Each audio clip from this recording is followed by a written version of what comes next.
akkasii hordoftoota kiyya qaalii fi gaarii hojii babbareedduu hojii akkaan qaalii akka addunyaa kanatti hin argamne wareegama qaalii bakkuma jirtutti bakkuma gartee hidhamtee hidhaarraa isaan harkaan beeknutti osoo nyaatan harkatiin osoo dheebuu bishaan harkatiin beela midhaan harkatiin bakkuma jirtutti paawurasii ba'a gooteetti gallakkistee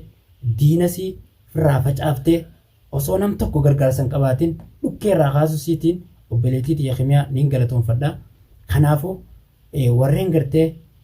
arrabsoo fi abaarsaan dura dhaabbatan warreen gartee deeggartoota hormaateetii fi caalaa taatan arraan tana gaafa kimiyaan teenya obboleettiin xiyya obboleettiin afarsaadhaa cimtuun intalaa jechuudha takkittiin oromoodhaa akkana diinasii bakkuma jirtutti dhukkeerraa kaaftee biyya afaaniin nyaachifte kana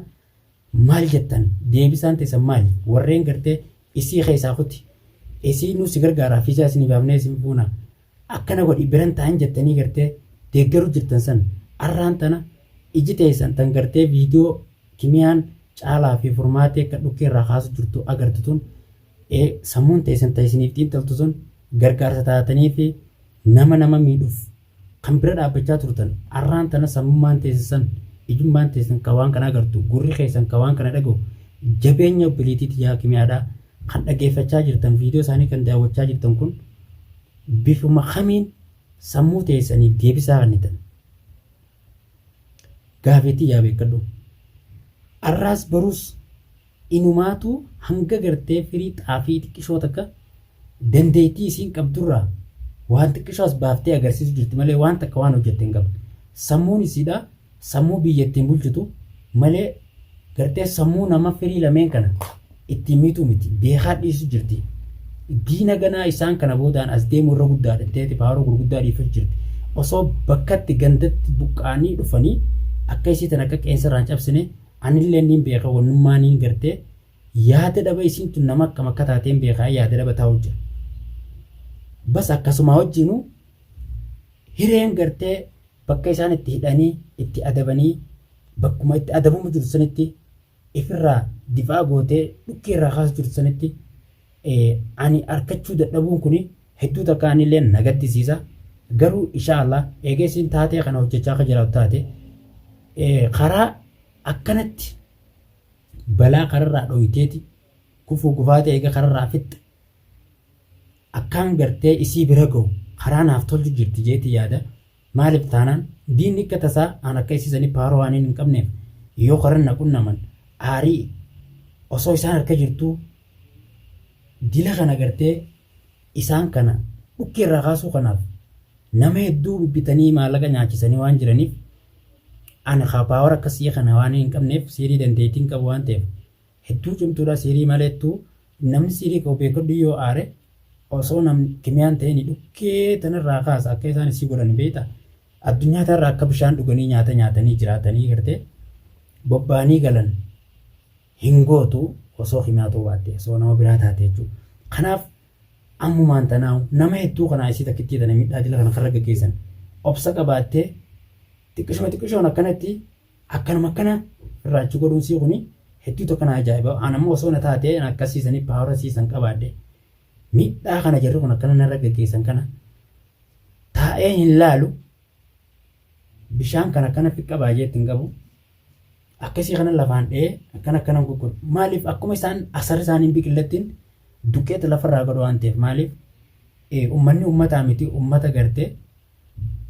xiqqishoo nama janii waan namummaa isaaniitiif insaanummaa isaaniitiif yaadanii fi addunyaa kanarra akka isaan horan godhanii miti kun jaraa miti waan ta'eef kanaafuu ani har'a gammachuu takka na dhagahame ani akkaan isii biran geenye karaa kana tolchiteetii fi isaan harkaa baatee jara dhukkirraa kaastee akka anaa wal arku akka yaada kiyyaati anaa wal arkuu yoo feete akkasi karaa tolchitee diina hunda karraa galchitee sanboota farsaa keenya bakka kanaatiin jira achi nakkootu naan jettee na yaamti jeetiin taa'ee abdachu jira ammallee mufaajaa na goote isinii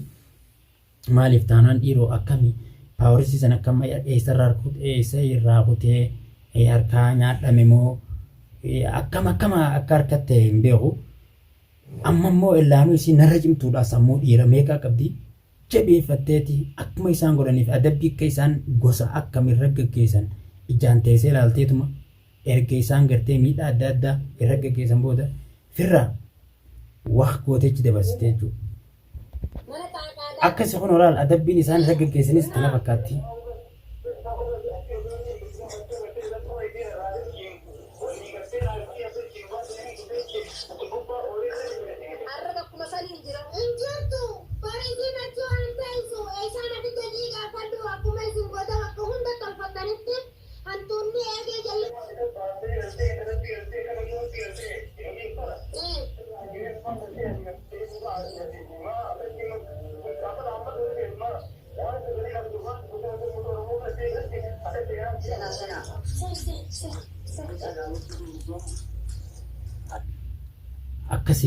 Akkasitti qabanii cancalanii aadaa afaanitti dhawanii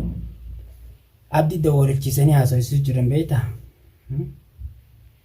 Kanaafuu miidhaan isaaniitiis kana fakkaatti.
Akkasitti kunoo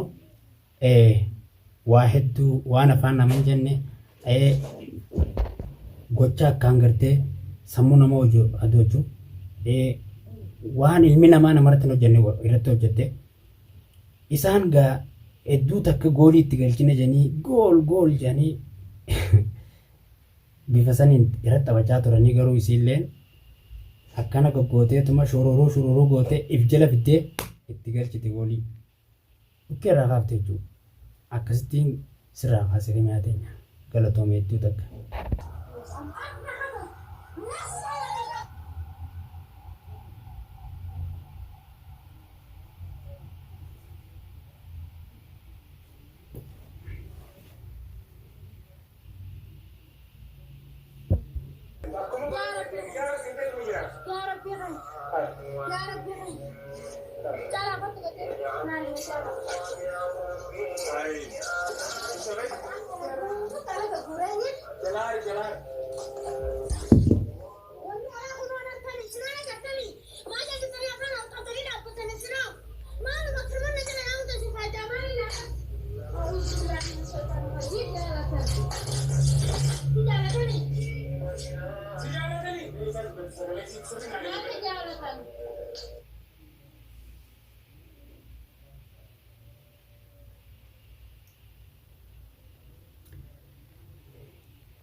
Irra anta insha Allah ammallee congratulation guyyaan siinjoo dhufaa jira